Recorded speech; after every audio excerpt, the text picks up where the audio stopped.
Okay. It is Crypto Faceless.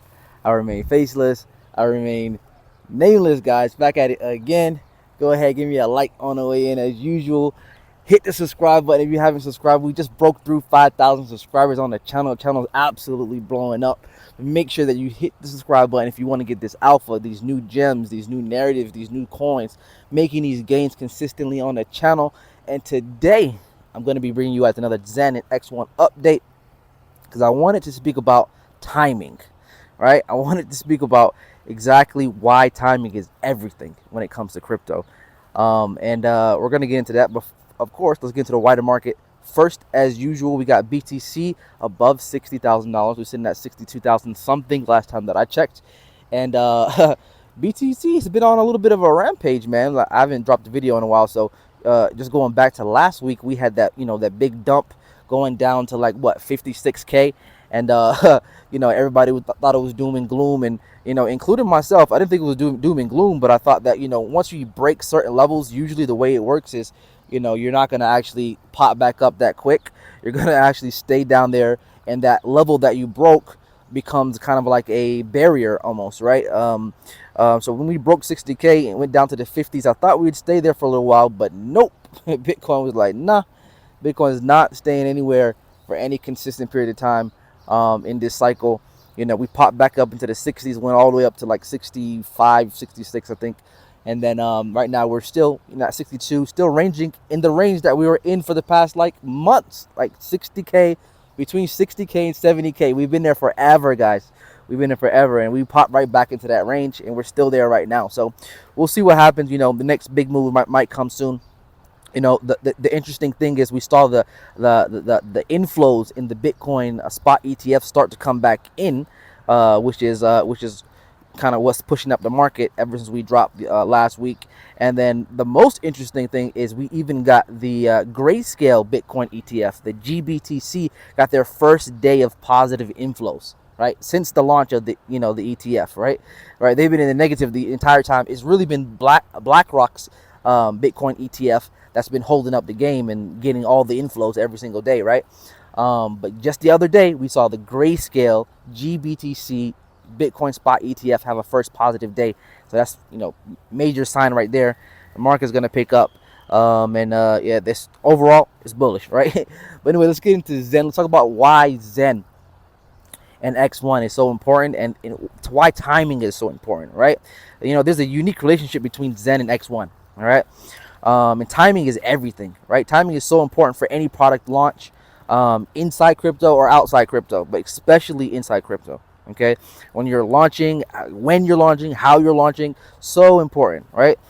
Pre-halving, post-halving. Some people wanted Zen, or X1 way back when, like last year. And I always talk about on the channel why it's important to actually post-halving is so important to drop new products, new launches, news, etc. It's so important. Sometimes the thing that you want the most, might not be the thing that the right thing for you, right? The time that you want might not be the best time, right? So let's talk about timing. Right? Would you rather have X1 pre-halving or post-halving? I always talk about why it's so important to have products come out post-halving. Products always come out, or the news, partnerships, new products. Teams always drop it post-halving because that's when the crowd comes in, right? That's when the crowd starts funneling into this market, and we start to see real growth in the cycle, right? So the fact that we're having this right now, or X1, we kind of have a time frame, right? It's gonna, we're post-halving already, right? So it's very important. Timing is so important, right? I always say, the only way Zen's gonna go up and stay up is if we have the right market conditions. So important that we get the right market conditions, right? And right now, we already basically have a time frame. Okay, we have a time frame. First, Solana Zen, Sol Zen, and then X1. Okay, that's the time frame that we got right now, and we can work with that time frame to see exactly when X1 is gonna launch, and we're gonna see this big rise in the price of Zen. Right? Not financial advice. This is what I think. Right? So we've already spoken about the whole setup why is super duper bullish, why Solana Zen is going to be super duper bullish, right? Zen is notoriously known for breaking every blockchain it touches, and Solana is going to be no different, right? In fact, probably even more so for Solana, because we already know Solana breaks, it has vulnerabilities and issues, and it's always breaking, right? It's never working. So, now imagine this. Imagine Solana blockchain basically breaks, can't handle the load that Zen puts on it, right? The blockchain stops, and then X1 comes out, right? We've already got the time frame, right? That's the time frame, guys. So the fact that we haven't had Solana Zen drop yet, it's dropping soon. We got Jack Levin tweeting about it every other day. Just yesterday, he was tweeting out about it. And yeah, we're seeing Jack tweet about Sol Zen consistently, on a daily basis at this point. The other day he dropped a picture just yesterday, him on a plane saying that we're coming after your blocks. Solana, we're coming after your blocks. So, we got, it's coming. It's coming real soon. Solana Zen. And then we know after that comes the other, X1, right? So we know if Solana Zen comes out, it's gonna break the blockchain, and then he drops X1. Imagine what happens next. Remember, timing is everything. Timing is everything. Now, we've already seen the scenario play out. We've seen the scenario play out with Base, right? Remember when, Solana was kind of running a show, crazy meme season, everybody rinsed that whole blockchain, and then what happened after that? People, Solana couldn't hold the load, right? Couldn't handle that load. People went to Base, right? Another cheap, fast blockchain. Where is it? Base. Okay, all right, let's do it. Boom.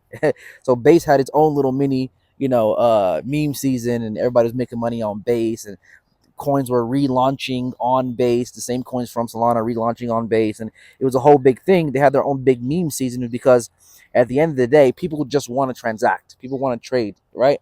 Whenever the place that they're trading is not working, they'll go to the next chain.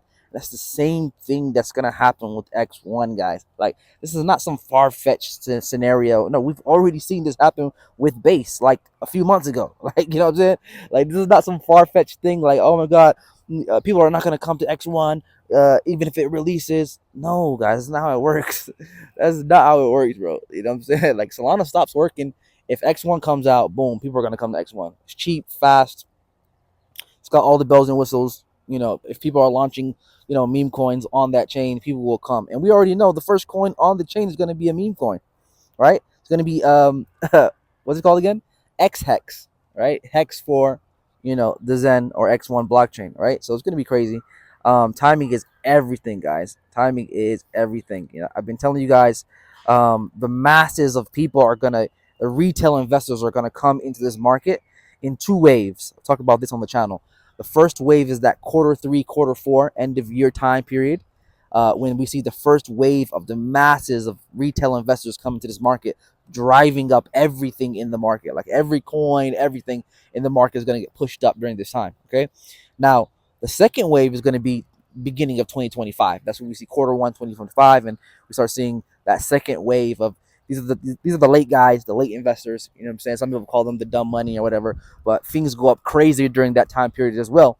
Now, so we're already in Q2. I've been saying we already have a time frame. We're already in Q2. We're well into Q2. We've got like a month and a half left, of Q2. Sol Zen isn't out. We know Sol Zen needs to come out first, and then we get X1. Okay, so time frame wise, safe to say probably going to come out sometime in Q3. If this thing does get delayed, like could be Q4, you never really know. Jack is said the tech is pretty much done. He's just working on the legal side of things, right? Which is very important because you don't want to get caught up by the SEC. You don't want another Ripple case. You don't want another Coinbase case, another MetaMask case, another Postchain case, another, right? There's so many cases, like they're going after everybody. Like every single day, another case is popping up. I think somebody just got hit with a Wells notice just the other day. Was it some major crypto just got hit with another Wells notice from the SEC. So they're coming after everybody. So you have to be kind of on point when it comes to your legal, how you're doing things, how you're dropping it, and that's what Jack's trying to do. And I think that's very important, right? That's very important. So that could take a little bit of time. Who knows? Hopefully he can sort that out and get the proper legal advice on how to do things during the time when Sol Zen is launching. And it's going to take a little bit of time. Sol Zen launches. All the Zenians will go out there and start mining blocks over there, and it'll take time to break the blockchain, but eventually it probably will create a strain on the Solana blockchain. Hopefully Jack Levin can handle the legal issues during that time period, and then boom, once it starts not working again, right? Because Solana is already not working, right? It's always not working. Half the transactions don't even go through, maybe even more than half, right? So once it starts not working again, then X1 drops, and then we have a party because now we're probably going to be in quarter three, maybe the end of quarter three, and that, like I said, that's the first wave of mass retail investors entering the market and pushing up the price of every coin. Now, I always say, guys, it really the market conditions really matter. You have to have everything come into sync in order to really get Zen to go up crazy and kind of keep pushing up, not just like go up one day, come back down, go up one day, come back down. No, but if we want to see the price of Zen really go up and stay up significantly, the right market conditions have to be met. And to be honest, these delays might actually be in our favor, right? It might actually be in our favor because when X1 actually comes out, it actually might come out in the most opportune time during this market where so many people are entering the market like crazy, buying up every single coin. And then we have X1 come out and this brand new thing that everybody's gonna want to transact on. New meme season, new playground. You got to think about these blockchains like playgrounds. They're just new playgrounds that people can play on, right? And X1 is going to be that new playground that everybody can go and then play on, transact on, go buy some memes and flip it 100x, right? It's going to be a new playground, and people are going to run towards that. And of course, one of the main ways to get into it is to buy and burn Zen, right? So we know the price of Zen is going to go up crazy, but even more so if X1 comes out during that quarter three, quarter four time, end of year when the masses of retail investors are coming in, right? So, like I said at the beginning, like sometimes things look like they're bad, but it's actually good for you, and you don't even know it, right? You don't even know it. So, you know, imagine X1 came out a while ago, last year or whatever, when it was announced. Maybe it wouldn't have had the effect that it's gonna have, if it comes out in a month or two from now, right? You don't know, right? You don't know. But what we do know is, and we can say this for a fact, is that during the later stages of the bull market, like the mid to later stages of the bull market, quarter three, quarter four of this year, and also quarter one of next year, is the craziest time of the market when we see mass adoption, when we see millions and millions of people enter into the market consistently. And that's what we're gonna see. So X1 dropping at that time could be a recipe for crazy price appreciation. Recipe for crazy price appreciation, guys. That's what I'm waiting on. All right. That's why I wanted to basically say timing is everything, guys. Timing is everything. So I'm gonna leave it there, right? I'm gonna leave it there. I think I got the point across. But don't be worried. X1 is gonna come out. We already have a time frame. First is Sol Zen and then X1, so we can go by that time frame basically, and it's gonna put us in a time period where it's probably gonna be more opportunistic for all of us in the end. Anyway, it is Crypto Faceless. I remain faceless. I remain nameless, guys. I'm out. Take care.